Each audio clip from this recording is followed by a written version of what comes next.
出发去韩国首尔喽！这次8天7夜去了很多好玩好吃的地方，就把它浓缩在这一集行程懒人包介绍给大家。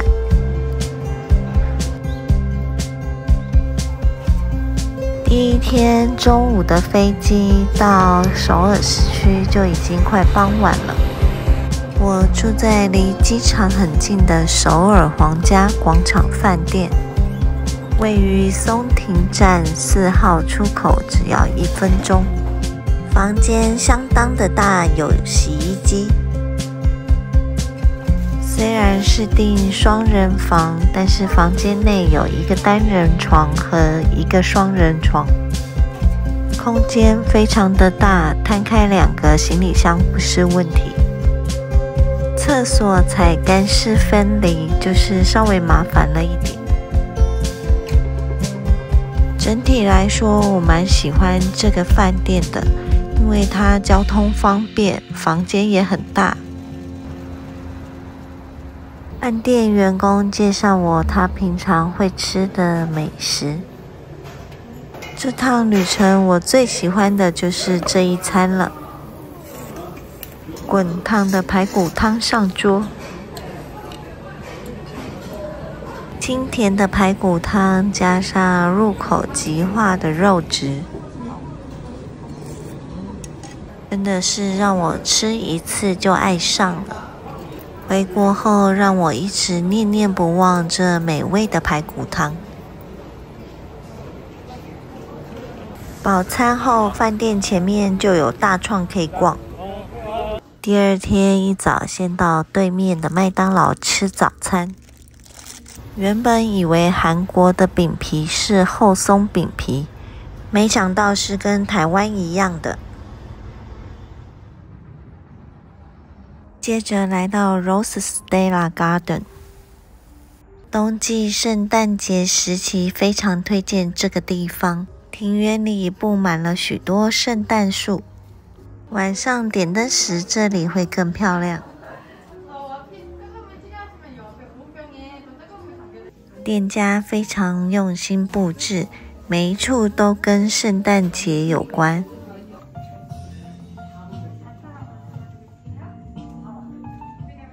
到了夏季，这里会以花卉为主题，尤其绣球花开时，这里会有很多的韩国人来朝圣。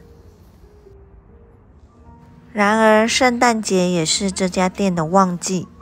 餐点来了，上面有玫瑰花图案呢。饮料和蛋糕都很不错，让人很悠闲的一个地方。下一站到明洞换钱，通常在台湾会先换一点韩元，够第一天使用。第二天我一定会安排到明洞换钱。明洞大使馆周边的换钱汇率通常都很好。换完钱后就可以到旁边的新世纪百货，这面电视墙是圣诞节来必拍的景点。观光客相当的多，会有人在这里做管制。影片大约3到5分钟长，会不停的重复播。晚餐就安排吃老字号的百济参鸡汤。来明洞我一定会来这里吃，复古的装潢让这里充满着历史感。人参鸡会附上人参酒，看你要加进去或者是单喝也可以。充满人参味的汤头好喝哦。鸡肉非常的软嫩，可以轻易的分离。虽然明洞这里有很多好吃的，但每次来到明洞，我都想回味这个人参鸡。里面有人参和糯米饭。饱餐后，我来到了新世纪百货。我最喜欢逛这里的超市了。楼下的面包好吃以外，还有很多甜点可以买。超市里的水果等级比较好，价格跟外面一般的摊贩是一样的。好，谢谢。我会买上1-2天的分量在饭店吃。第3天，我安排了1日游的行程，订了 Klook。偏远的地区参加这种1日游行程非常的方便。第一站来到了冰谷，这是有名的鱼飞溪谷，因喷泉而形成的样貌。像这种偏远不容易来的地方，跟团就是最方便的事。这种懒人式旅游非常的轻松，省去找交通路线的过程，又能看到想看的美景。第2站来到了小意大利与小法国村。小意大利是以皮诺丘为主题，这一区是后来才完成的。之前来过一次，当时还没有小意大利，所以这次在挑行程时，我决定还是要再来一次这里。小意大利能够看见一些摆件，还有意大利披萨。既然以皮诺丘为主题，就会有木偶剧。缤纷的色彩让你走到哪拍到哪都好看。有各种小型的博物馆，参观木偶成品，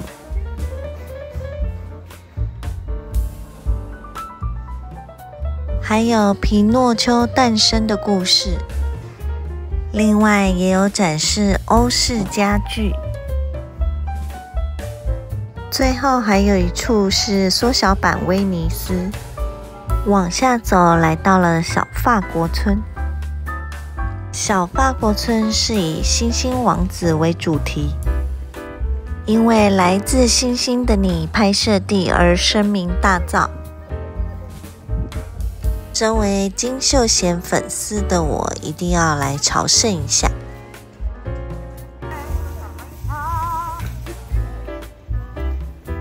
还有小王子作者的手稿可以参观。午餐安排在往南怡岛渡船口对面的餐厅，吃春川辣炒鸡排，有无限供应的生菜可以包肉。这次我选的是不辣，用酱炒而已。不辣一样也是很好吃哦。还可以加点一份炒饭，有海苔香的炒饭变得更美味了。饱餐过后就准备搭船去南怡岛咯。饭后就直接到对面的渡船口买票到南怡岛。搭船到对面南怡岛不用10分钟，加上排队跟大家上船的时间加一加，差不多一班船30分钟。回程时最好要提前算好时间。看见这2个雪人，就是到南怡岛了。这是我第3次来到南怡岛，依旧美丽来不腻。每个季节都有它的美。除了冬季要来看一次以外，也蛮推荐秋季来看银杏和枫叶。还有必拍的景点冬季恋歌拍摄地水山路。脚程快一点可以走到最后面的喷泉。小木屋区旁的路可以走到湖边，沿着湖边走回头看不一样的风景也是可以的。还有一些时间我走原路回去，因为我想买煎饼吃。就是这家在冬季恋歌招牌旁的店家，它的煎饼非常推荐来南怡岛必吃哦。是雪人造型的煎饼，非常的烫，很适合这种天气冷的时候吃。有点花生酱和肉桂味在里面。吃完后搭船回程，最后一站来到沉浸树木园。沉浸树木园春夏秋都有花可以赏。到了冬季，因为花都枯萎了，所以变成灯展。个人很喜欢 Klook 这个行程，把我想看的景点都融合在一起了。嘉平这边的观光巴士是行驶到5点。如果想看夜间灯展的沉浸树木园，势必就一定要跟团了。超推荐沉浸树木园，一定要看一次冬季的灯展这个时期。现场很大很壮观，用影片和照片是无法表现它的美。分成好几个区块，我最推荐一定要拍到这个蝴蝶区，还有树球区。停留的时间不长，所以要好好把握时间。锁定好目标，把想拍的都拍到。缤纷的色彩和灯光让你走到哪都超惊艳的。不得不佩服韩国人的美感真的是很好。走下来之后，就像是梦游仙境一场。一日游的行程相当的丰富，满足了我所有的口袋名单。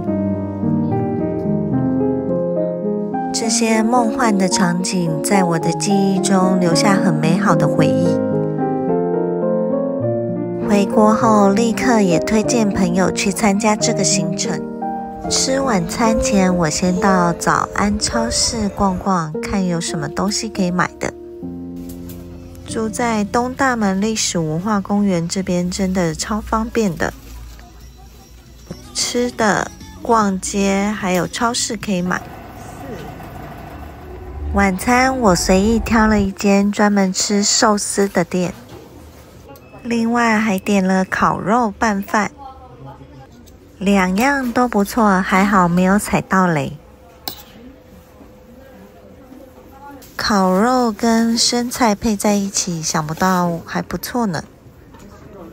在韩国很少有寿司会吃到不好吃的，所以打安全牌到餐厅点寿司就不会错啦。吃饱后就去 DOTA 逛街。第4天要换民宿，在民宿还没有入住之前的时间，先在东大门历史文化公园周边的百货逛街。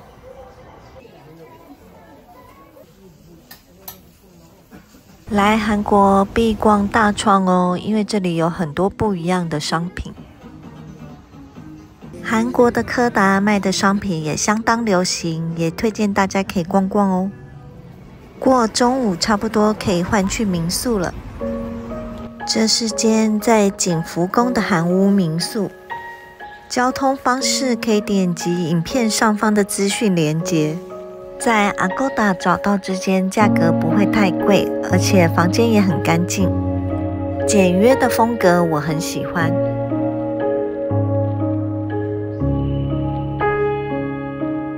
check in 完后，我们来到安国这里很有名的司康店，很有欧洲风格的温馨小店，种类实在是太多了，很想要每个都夹来吃看看。我挑了一个柠檬和莓果的口味，还有一个奶油蛋糕。蛋糕很快就卖完了，不过不定时会再出新的。太喜欢这家店了，整个布置和摆盘都非常的温馨。手写点心名称的小卡也相当的可爱。整家店从店员到整体布置都很有过圣诞节的气氛。挑选完后就在柜台点饮料结账，告诉店员你坐的位置，饮料就会帮你送上来咯。这里的司康好吃，但是蛋糕还好，不愧是司康专门店，酥酥香香的外皮，尤其这个有蔓越莓口味的司康，是我吃过目前最好吃的。另外还有贩售店家的周边商品。这家店在弘大也有分店，更大间更漂亮，很推荐来首尔一定要吃看看这家店的司康，和一般的真的不太一样哦。傍晚从安国走到三清洞，沿途逛街，走到一间巷子画画店，一个人才7000韩元，不会贵，所以就想尝试看看。画风都蛮可爱的，画一个人大约只需要几分钟的时间，所以不会影响到行程。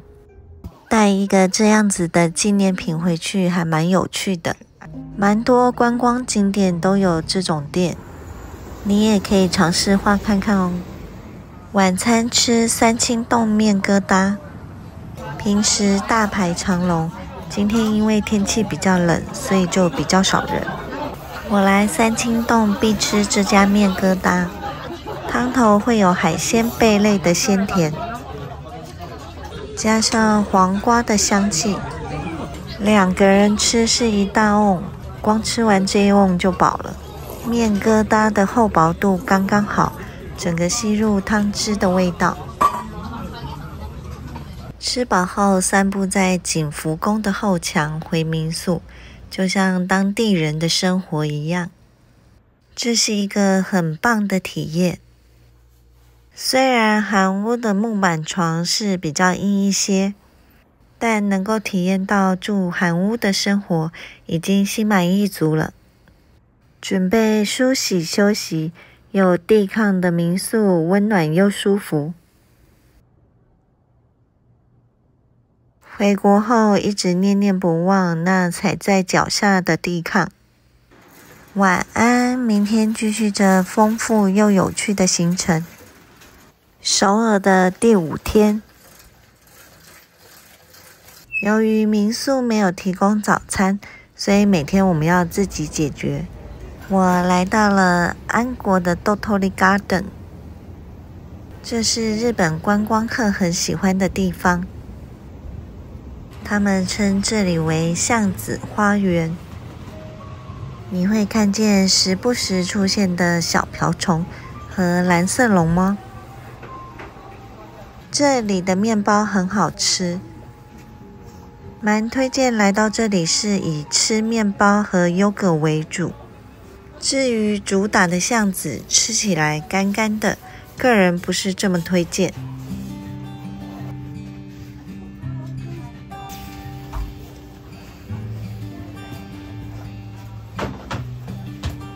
现打果汁和布丁都可以在结账的时候跟柜台点。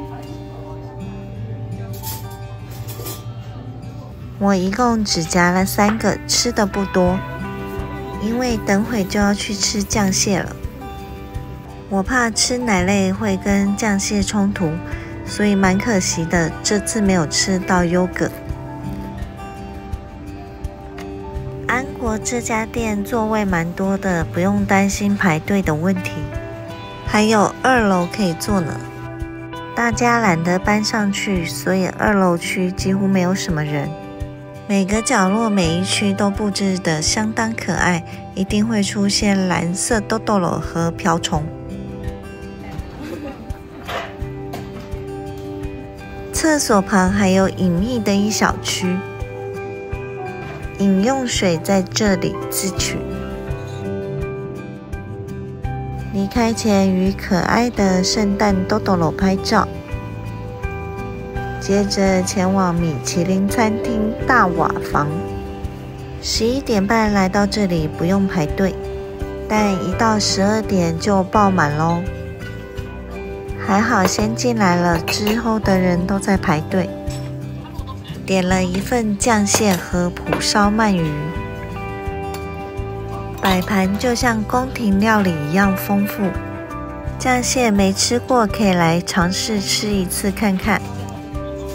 不难吃，但就是说不上来。肉的部分有点像是在吃生虾，但是是充满螃蟹的味道。蟹膏就是拿来拌饭。韩国的鳗鱼是比日本更 Q 弹，也不错吃。另外附了一碗大酱汤可以暖胃，连续吃2餐已经相当的饱了。这个时候来到北村八景，爬爬山，拍拍照，刚刚好。好好欣赏一下这里韩屋的建筑物。沿途走下山，继续去逛周边的小店。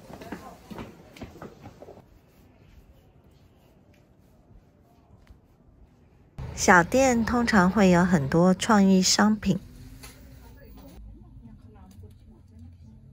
巷子里还会藏着一些艺廊，比较有个人风格的设计师品牌店，通常都会直接是在韩屋里贩售。随意闲晃，刚好来到了蓝瓶咖啡。走累了，喝杯咖啡休息一下。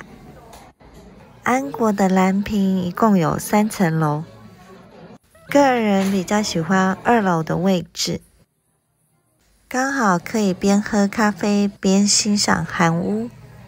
这天吃得蛮饱的，体力相当足够，所以走到了大物书店。这是首尔历史最悠久的书店。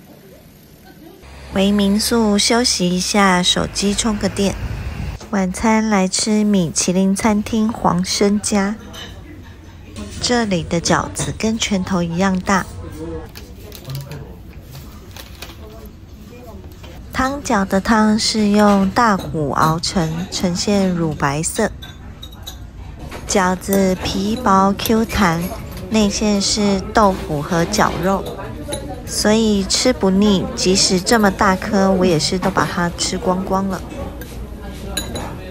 好吃，不愧是米其林餐厅，吃完之后感觉很清爽，蛮推荐来安国可以安排这一家。第6天的早晨，原本想到通安市场买早餐，通安市场原来是11点再过来会比较适合。这里有换古钱币到市场里打饭的活动，蛮有趣的，但是要11点才开始。你可以拿着古钱币到有特殊符号的店家，买你想要吃的，一家一家把你的便当盒装满。这是一个蛮有趣的活动，可以把它安排在旅程里的午餐哦。哦，对了，市场里有一家专门卖年糕麻糬的店，非常推荐买它的红豆大福。通安市场扑空了，只好另外再找早餐店。点了炸鸡口味和火腿口味，2种都不错。另外我还买了巴黎面包店的鸡肉沙拉。每次来韩国，我一定要吃上一盒，这一款非常好吃。面包店因为是连锁的，几乎每一家店都会有卖这一款。出国因为吃的青菜比较少，再加上韩国都是吃泡菜，每次买上一盒这个吃，我都会觉得比较健康。分量相当的大，2个人吃一盒也可以。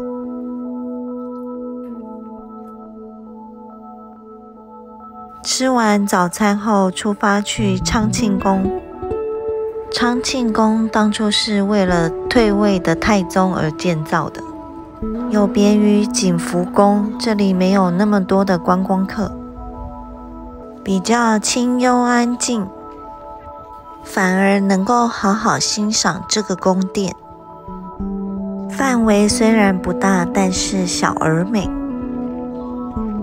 这里最特别的是，穿过宫中的池塘，你会看见一个玻璃屋，欧式风格的玻璃屋，曾经是韩剧《宫野蛮王妃》的拍摄地。温室里面漂亮的让我太惊艳了。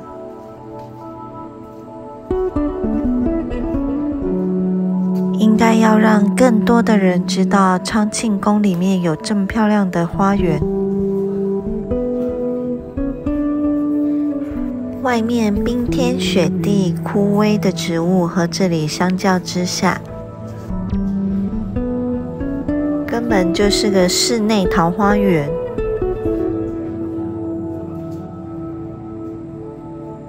我在这里欣赏了好一段时间，心满意足之后才离开。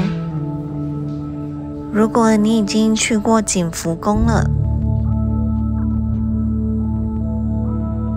不妨把昌庆宫也列入旅程中，感受一下昌庆宫的魅力。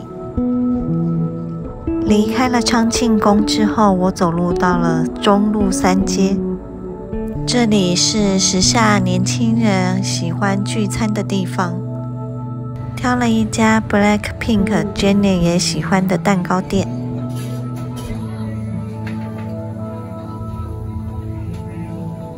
这家店也卖司康，不过蛋糕才是他们的主打。大猫咪蛋糕就是 Jennie 有拍过的。吃过后的心得是，司康要点之前去过的那家店，这家店要吃奶油蛋糕，这样就不会踩雷。店内的装潢和之前去安国的那家店风格蛮像的，同样都很有欧洲温馨小店的风格。我点了一个黑脸小熊和热卖的小狗蛋糕。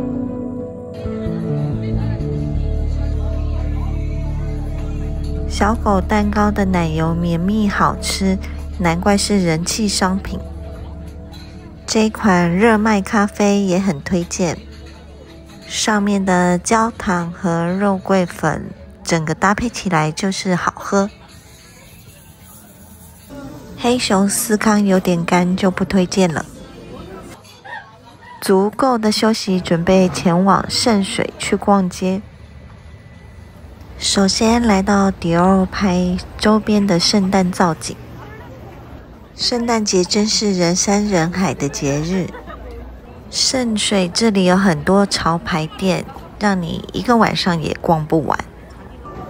建议这里可以从下午就开始逛，逛到晚上吃完晚餐。品牌相当的多，可以先做好功课和要走的路线。这次时间太仓促了，有机会再好好介绍可以逛的店家。圣水这也有很多特色的咖啡店，安排在行程里也是很不错。晚餐吃白中原老师推荐的祖传3代马铃薯排骨汤，最小份的够2个人吃。马铃薯很入味，好吃哦。看起来红红的一锅，实际上是甜甜辣辣的，没有想象中的那么辣。排骨也分量非常的大，肉质软嫩也不错。吃剩一些时也可以加点变成炒饭。第7天的早上，我来到了恩平韩屋村，先到这家1人1杯咖啡店吃早餐。点了一样韩式甜点来配咖啡。1楼点餐后自己端上去。3楼以上的座位区都可以拍到恩平韩屋。1到3楼为咖啡店，4、5楼是用餐区。经营模式上有点不太一样，到了6楼露台，喝咖啡的人也可以上去哦。这里有电梯，所以自己端餐点不用担心。走在韩屋村里，欣赏一下这里的建筑物，顺便看看北汉山山脚下的风景。恩平韩屋这里也有民宿，在这里住上一晚，我想应该会是很不错的。远离人潮，到附近的咖啡店或者是餐厅用餐，待上一段时间，好好的放空。这种方式就是我最喜欢的旅行。大约停留2到3小时，差不多该离开了。原本要吃明洞泉州石锅拌饭，经过一个疫情之后，店家关了，变成明洞中央会馆。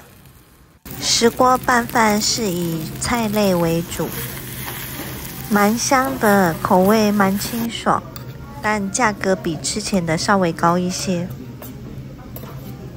海鲜煎饼也不错，只是稍微油一点点，边边还蛮酥香的。煎饼的价位也比以前的泉州还要高一些。剩下的时间就继续在明洞逛街购物。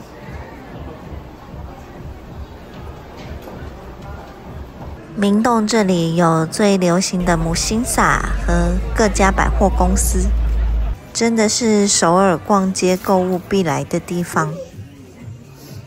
逛到晚上8点多，坐车到东大门。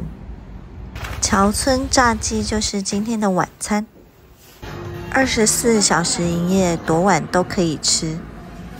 这次点了辣味炸鸡，分量超级的大，甜甜辣辣的很好吃，不知不觉就把它们都吃光了。回饭店前经过了 DDP 东大门设计广场，这时期刚好有光展，欣赏了一下。总共有5个音乐主题，搭配不同的设计师做光展。就在我最喜欢看的 DDP 建筑物，这趟旅程画下了句点。明日就要搭乘早班机回国了。这8天的首尔之旅就像是一场梦，华丽又有趣的旅程让我留下很多美好的回忆，期待有机会再来首尔咯。不用上班的日常，我安排了一趟旅程，让自己好好充电。8天7夜的首尔之旅就到这咯，拜拜。